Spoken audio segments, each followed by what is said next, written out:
Hi friends, എല്ലാവർക്കും നമസ്കാരം. എല്ലാവർക്കും നമ്മുടെ പുതിയ വീഡിയോയിലേക്ക് സ്വാഗതം. ഇന്ന് ഞാൻ നിങ്ങളുമായിട്ട് ഷെയർ ചെയ്യുന്നത് ഒരു സാൻഡ്വിച്ചിൻ്റെ റെസിപ്പിയാണ്.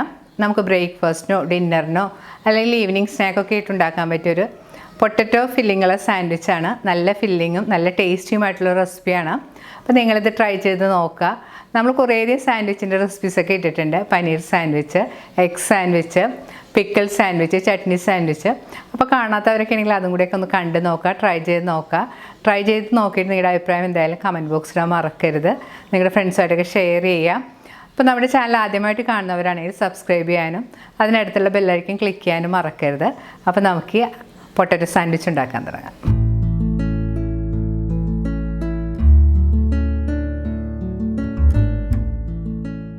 സാൻഡ്വിച്ച് ഉണ്ടാക്കാനായിട്ട് ഞാനിവിടെ 3 ഉരുളക്കിഴങ്ങ് പ്രഷർ കുക്കറിലിട്ട് 4-5 വിസിൽ വരുന്നവർ നന്നായിട്ട് വേവിച്ചെടുത്ത് തണുത്തതിന് ശേഷം അതിൻ്റെ തൊലി കളഞ്ഞെടുത്തതാണിത്.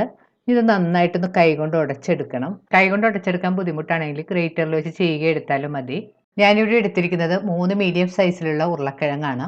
ഉരുളക്കിഴങ്ങ് നന്നായിട്ട് ഉടച്ചെടുത്തിട്ടുണ്ട്. ഇനി നമുക്ക് ബാക്കിയുള്ള ഇൻഗ്രീഡിയൻസ് എന്തൊക്കെയാണെന്ന് നോക്കാം. ഇനി നമുക്ക് വേണ്ടത് ഒരു ചെറിയ സവാള നല്ല ഫൈനായിട്ട് ചോപ്പ് ചെയ്തത്, 2 പച്ചമുളകും. എരിവ് കുറവ് മതിയെങ്കിൽ ഒരു പച്ചമുളക് എടുത്താൽ മതി. ഇനി ഞാൻ എടുത്തിരിക്കുന്നത് ഒരു ചെറിയ തക്കാളി ചെറുതായിട്ട് ചോപ്പ് ചെയ്തത്.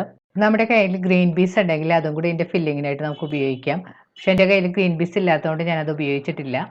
ഫില്ലിംഗ് ഉണ്ടാക്കാനായിട്ട് ഞാനിവിടെ ഒരു പാൻ ചൂടാക്കാൻ വെച്ചിട്ടുണ്ട്. പാൻ ചൂടാകുമ്പോൾ അതിലേക്ക് 2 ടീസ്പൂൺ ഓയിൽ ഒഴിച്ചു കൊടുക്കാം. എണ്ണ നല്ലതുപോലെ ചൂടാകുമ്പോൾ അതിലേക്ക് 1/2 ടീസ്പൂൺ കടുകിട്ട് പൊട്ടിക്കണം. കടുക് പൊട്ടി തുടങ്ങുമ്പോൾ അതിലേക്ക് ഒരു 2 നുള്ളു ചെറിയ ജീരകം കൂടി ഇട്ട് പൊട്ടിക്കാം. കടുകും ജീരകവും പൊട്ടിയതിന് ശേഷം ഇതിലേക്ക് അരിഞ്ഞു വെച്ചിരിക്കുന്ന സവാളയും പച്ചമുളകും കുറച്ച് കറിവേപ്പിലയും കൂടി ഇട്ട് നന്നായിട്ട് മൂപ്പിക്കണം. സവാള ബ്രൗൺ കളറൊന്നും ആകേണ്ട.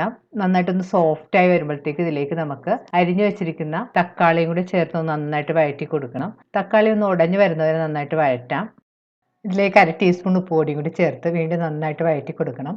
തക്കാളി ഒന്ന് ഉടഞ്ഞു വരുന്നവരെ നന്നായിട്ട് വഴറ്റാം.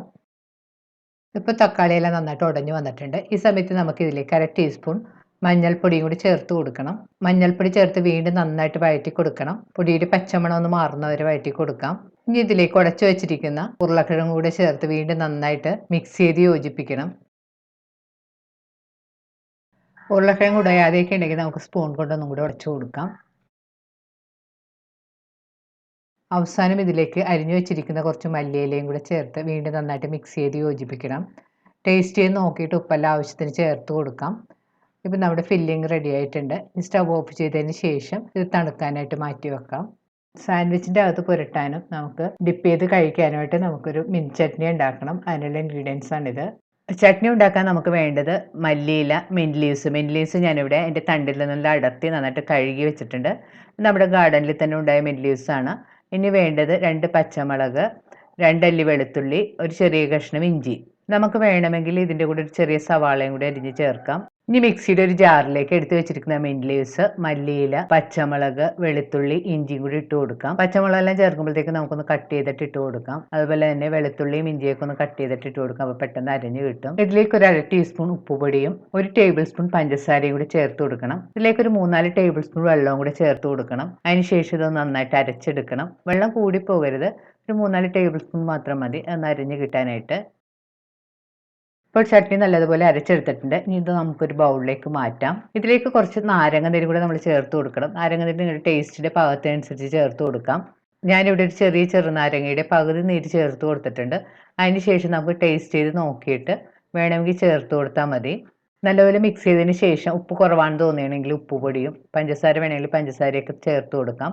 അതെല്ലാം നിങ്ങളുടെ ടേസ്റ്റിൻ്റെ പാകത്തിനനുസരിച്ച് ചേർത്ത് കൊടുക്കാം. നമ്മൾ ഇതിനു മുമ്പ് ഒരു മിൻറ്റ് ചട്നിയുടെ റെസിപ്പി ഇട്ടിട്ടുള്ളതാണ്. അപ്പോൾ അതിൻ്റെ ലിങ്ക് ഞാൻ കൊടുക്കാം. അപ്പോൾ കാണാത്തവരാണെങ്കിൽ അതും കൂടെ കണ്ടു നോക്കുക. സാൻഡ്വിച്ച് ഉണ്ടാക്കാനായിട്ട് മിൻറ്റ് ചട്നി വേണമെന്ന് നിർബന്ധമൊന്നും ഇല്ല കേട്ടോ. ബാച്ചിലേഴ്സിനൊക്കെ ആണെങ്കിൽ മിൻറ്റ് ചട്നിയൊക്കെ ഉണ്ടാക്കാൻ ബുദ്ധിമുട്ടായിരിക്കും. അങ്ങനെയുള്ളവരാണെങ്കിൽ ടൊമാറ്റോ സോസ് ഇപ്പോൾ എല്ലാവരുടെ കയ്യിലും കാണും, അത് ഉപയോഗിച്ചാൽ മതി. ഇപ്പം ഞാനിവിടെ എടുത്തിരിക്കുന്ന ടൊമാറ്റോ സോസ് ഞാൻ എൻ്റെ വീട്ടിലുണ്ടാക്കിയതാണ്. ഒട്ടും പ്രിസർവേറ്റീവ്സും ചേർക്കാതെയാണ് നമ്മൾ ഈ ടൊമാറ്റോ സോസ് ഉണ്ടാക്കിയിരിക്കുന്നത്. അതിൻ്റെ ലിങ്ക് ഞാൻ ഡിസ്ക്രിപ്ഷനിൽ കൊടുക്കുന്നതാണ്. സാൻഡ്വിച്ച് ഉണ്ടാക്കാനായിട്ട് ഒരു കഷ്ണം ബ്രെഡ് പീസിലേക്ക് കുറച്ച് മിൻറ്റ് ചട്നി പുരട്ടി കൊടുക്കണം. ഇപ്പം മിൻറ്റ് ചട്നി നിങ്ങളുടെ കയ്യിലില്ലെങ്കിൽ അതിന് പരമായിട്ട് ടൊമാറ്റോ സോസ് നമുക്ക് പുരട്ടി കൊടുത്താലും മതി. ഇനി ഇതിൻ്റെ മുകളിലേക്ക് റെഡിയാക്കി വെച്ചിരിക്കുന്ന പൊട്ടാറ്റോ മസാലയിൽ നിന്ന് കുറച്ചെടുത്ത് ഇതുപോലെ ഒന്ന് നന്നായിട്ട് സ്പ്രെഡ് ചെയ്ത് വെച്ച് കൊടുക്കാം.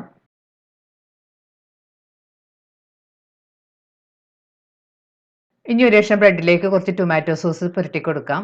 നല്ലതുപോലെ എല്ലായിടത്തും സ്പ്രെഡ് ചെയ്ത് കൊടുക്കണം. ഇനി ഇത് നേരത്തെ റെഡിയാക്കി വെച്ചിരിക്കുന്ന പൊട്ടറ്റോ ഫില്ലിങ്ങിൻ്റെ മുകളിലേക്ക് വെച്ച് ഒന്ന് പതുക്കെ പ്രസ് ചെയ്ത് കൊടുക്കാം. ഇപ്പോൾ നമ്മുടെ സാൻഡ്വിച്ച് റെഡി ആയിട്ടുണ്ട്. ഇത് നമുക്കൊന്ന് ടോസ്റ്റ് ചെയ്തെടുക്കണം. നമുക്ക് ടോസ്റ്റർ ഉണ്ടെങ്കിൽ അതിൽ വെച്ച് ടോസ്റ്റ് ചെയ്യാം, അല്ലെങ്കിൽ പാനിൽ വെച്ചിട്ട് ടോസ്റ്റ് ചെയ്തെടുത്താൽ മതി. ഞാനിവിടെ സാൻഡ്വിച്ച് ടോസ്റ്റ് ചെയ്യാൻ വേണ്ടിയിട്ട് ഒരു നോൺ സ്റ്റിക്ക് പാൻ ചൂടാക്കാൻ വെച്ചിട്ടുണ്ട്. പാൻ ചൂടായിരുമ്പോൾ അതിലേക്ക് ഇത്തിരി ബട്ടറോ നെയ്യോ നമുക്ക് തടവി കൊടുക്കാം. ഇനി ഇതിലേക്ക് റെഡിയാക്കി വെച്ചിരിക്കുന്ന സാൻഡ്വിച്ച് വെച്ച് കൊടുക്കാം. സാൻഡ്വിച്ച് വെച്ചതിന് ശേഷം സ്റ്റവർ ലോ ഫ്ലെയിമിൽ വെച്ച് കുക്ക് ചെയ്താൽ മതി. അല്ലെങ്കിൽ ബ്രെഡിൻ്റെ സൈഡൊക്കെ പെട്ടെന്ന് കരിഞ്ഞു പോകും. വേണമെങ്കിൽ ബ്രെഡിൻ്റെ പുറത്തും സൈഡിലൊക്കെ വേണമെങ്കിൽ കുറച്ച് ബട്ടറോ നെയ്യോ ഒക്കെ തടവി കൊടുക്കാം. ഇപ്പോൾ ബ്രെഡിൻ്റെ ഒരു സൈഡ് മൂത്ത് പാകമായി വന്നിട്ടുണ്ട്. നമുക്ക് തിരിച്ചിട്ട് കൊടുക്കാം.